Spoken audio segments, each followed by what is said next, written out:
All right, coaches, we want to make sure that we're teaching our members how to foam roll. Foam roll is really good because if you think about foam rolling, it's thinking of a muscle, right? So we have our muscle and it has saran wrap wrapped all around it. And that saran wrap's really tight. So foam roller is taking it and moving that saran wrap around so now the muscles can glide cleanly throughout it. So we want to really encourage members to foam roll more than they currently do and do it more often. So during our next bingo challenge, we're actually going to have foam rolling as part of that. And so we're going to go ahead and try to teach you guys how we teach them. So first thing we do is we want to start off with the glutes. So on the glute one, I'm going to bring one leg over top. I'm just rolling over the butt, back and forth, trying to get the whole butt involved with it. I'm going to do 10 reps on one side. I'm going to turn over and do 10 reps on the other side. They should be painful. They should feel a little soreness and stiffness out of it. That's a good thing. We want pain in this version. From there, we're going to go to the thoracic spine, so right between the shoulder blades. On here, you can either have the hands apart, which is going to be a little bit easier, a little bit harder, or bear hug yourself to make it the hardest. So from this position here, I can go ahead and get between the spine.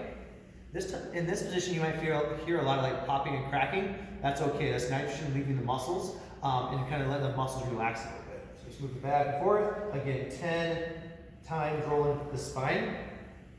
From there, we're going to go into the lat muscles. So lat muscles are right here. This is a pretty painful area for most people, so it's going to be a little bit uncomfortable.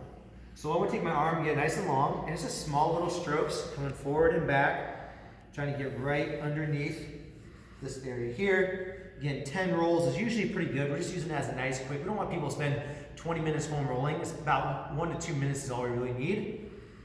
Rolling that side, turn it over on this side, same thing. Just rolling over top of that lat muscle. And normally those are going to be pretty sore to most people.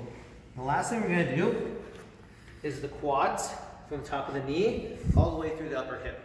So in this position here, we're going to lay on top of it, elbows down, and from here we're just going to roll over the quads first. I usually start at the bottom of the knee, go all the way through, going up and down. Right now I'm just working on the quads.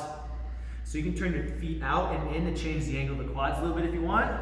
We're going to do 10 to 15 rolls. And then I kind of just work into each hip real quick. 10 rolls there.